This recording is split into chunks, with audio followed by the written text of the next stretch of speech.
যে কোনো একটা ফুলের নাম বলো। দুঃখ।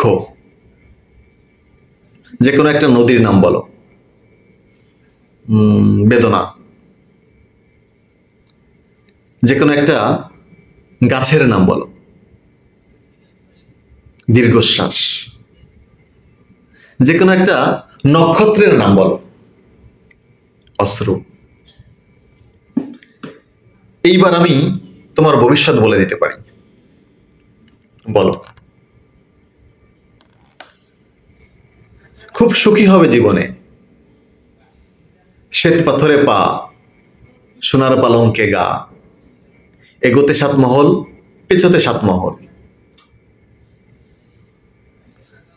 ঝর্ণার জলে স্নান, ফোয়ারার জলে কুলকুচি। তুমি বলবে সাজবো, বাগানে মালিনীরা গাঁথবে মালা, ঘরে দাসীরা বাটবে চন্দন।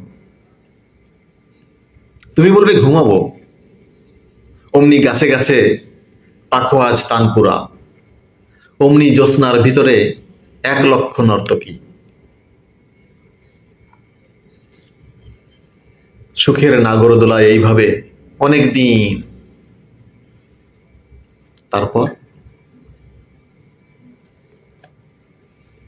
বুকের ডান পজরে গর্ত খুঁড়ে খুঁড়ে রক্তের রাঙ্গা মাটির পথে সুড়ঙ্গ কেটে কেটে একটা সাপ, পায়ে বালুচরির নকশা, নদীর বুকে ঝুঁকে পড়া লাল গোধূলি তার চোখ, বিয়ে বাড়ির ব্যাকুল নবহত তার হাসি,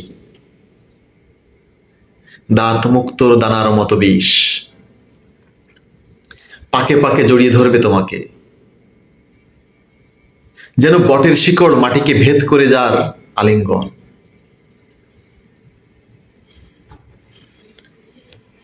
ধীরে ধীরে তোমার সমস্ত হাসির রং হলুদ, ধীরে ধীরে তোমার সমস্ত গয়নায় শ্যাওলা,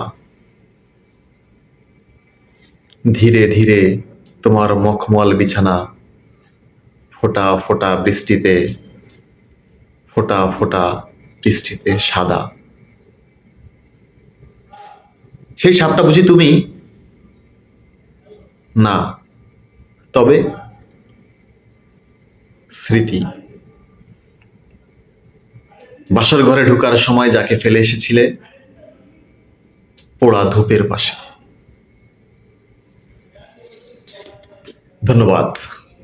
এটি ছিল পূর্ণেন্দু পত্রীর কথোপকথন। একটু আবৃত্তি করার চেষ্টা করলাম।